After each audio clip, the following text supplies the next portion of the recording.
pourquoi personne n'écoute tes prods, c'est ce qu'on va voir dans cette vidéo et comment y remédier.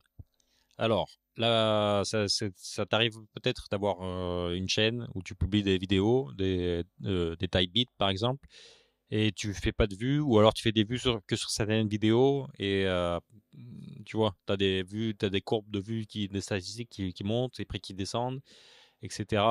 Donc ça, c'est forcément, c'est qu'il y a forcément quelque chose que tu pourrais améliorer. Euh, donc déjà, ce qu'il faut savoir, c'est que il y a plusieurs choses qui font que qu'une instru va faire des vues sur Internet. Alors la première chose, c'est la miniature. Donc c'est la première chose que les gens vont voir, c'est la miniature. Donc si elle clique dessus ou si elle clique pas dessus, ça va tout changer.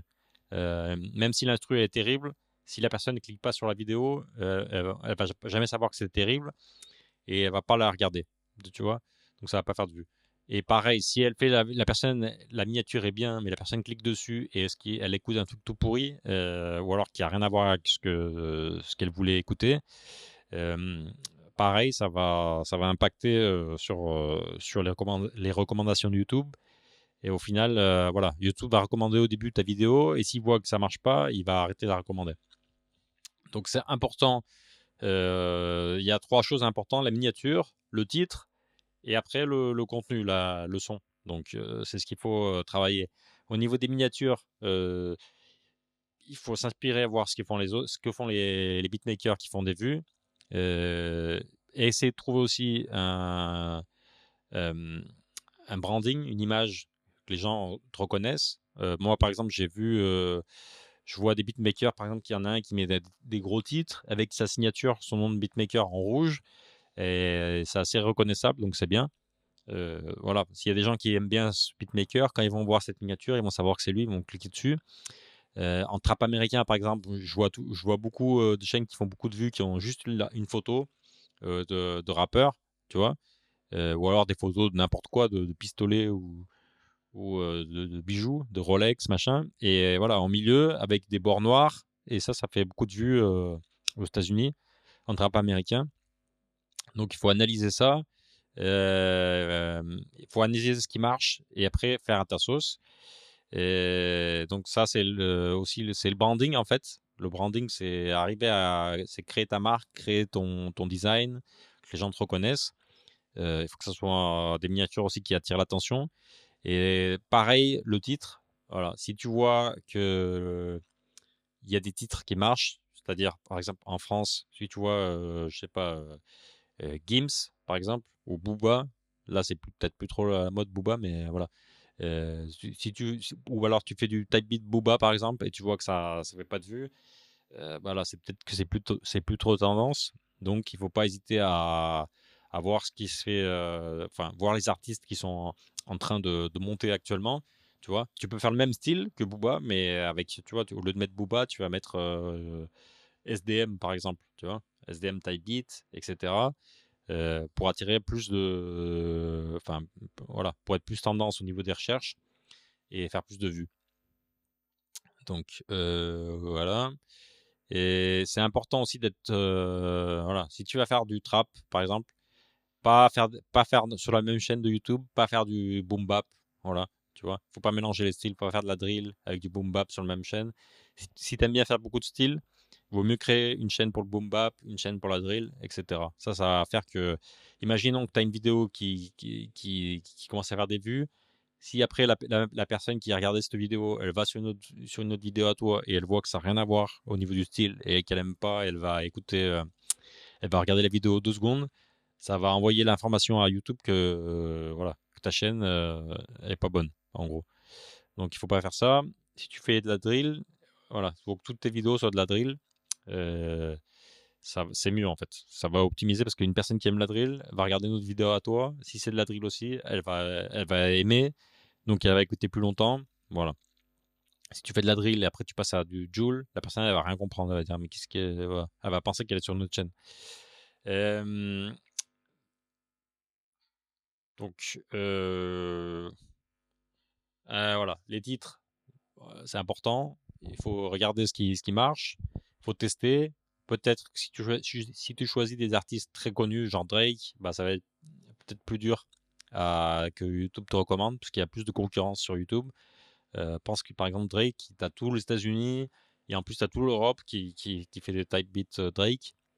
Donc, vaut peut-être plus prendre un artiste qui est pas encore aussi connu, mais qui a quand même des gens qui recherchent ces type beats sur YouTube. Ça, il faut chercher, il faut faire des recherches, il faut tester. Mais c'est une meilleure stratégie enfin, je pense que c'est une meilleure stratégie. Voilà. Aussi, il faut différencier au niveau du branding, au niveau de l'image, mais il faut aussi que tu te différencies au niveau de tes instrus. C'est-à-dire que euh, imaginons que tu utilises les mêmes VST, les mêmes drum kits qu'un autre beatmaker, tu vois, tu vas sonner pareil que l'autre personne. Donc il faut que tu développes petit à petit, il faut que tu développes tes propres sons, tes propres drum kits, euh, et aussi que tu développes tes propres VST. Par exemple, si tu utilises des VST pour des guitares ou des pianos, après il faut quand même les bidouiller pour pas que ça sonne exactement pareil, tu vois, pas qu'on détecte, ah oui, c'est ce son-là, tu vois. Moi, ce que je fais, par exemple, les guitares, j'ai des guitares que j'aime bien, des VST par exemple, de Omnisphere. Mais après, moi, je les convertis en wave et je les bidouille, je change le pitch, etc. Et avec ça, j'arrive quand même à avoir un son vraiment différent du VST déjà. Et en plus, je vois pas trop de monde qui fait ça en fait. Et du coup, moi, ça fait que déjà, moi, je reconnais mes instrus plus facilement. Vu que j'en ai plus de 1000, des fois, j'ai du mal à savoir si c'est des sons à moi ou pas. Mais déjà, juste commencer à traiter le son, je me dis, ah ouais, ça c'est moi ou c'est quelqu'un qui a essayé de me copier. Voilà. Donc, faut se démarquer aussi à ce niveau-là. Ça, c'est plus dur. Enfin, c'est plus dur. Ça vient avec le temps, en fait. Il faut faire beaucoup d'instrus. Et au fur et à mesure que tu fais des instrus, tu vois, quand tu fais une instru, tu aimes bien une caisse claire, bah, tu la gardes, un snare, tu le gardes, tu l'enregistres avec ton nom, tu le mets dans ton drum kit. Pareil, si tu as des pianos que tu utilises souvent ou alors des basses que tu utilises souvent, tu les gardes, tu gardes le preset et tu les réutilises. Quand tu sais pas quoi utiliser, bah tu cherches un de tes sons à toi. Et ça va faire que tu vas créer ton propre son petit à petit. Et les gens vont apprécier ça, ils vont se dire, voilà, c'est son style à lui. Quand j'ai envie de faire un son comme ça, je vais aller voir sa chaîne. Ça, c'est bien parce que ça fait qu'il y a des gens qui vont revenir vers toi parce qu'ils savent que le style que tu fais et quand ils ont envie de se faire ce style-là, ils vont faire, ah ouais, lui, il est fort là-dedans. Voilà.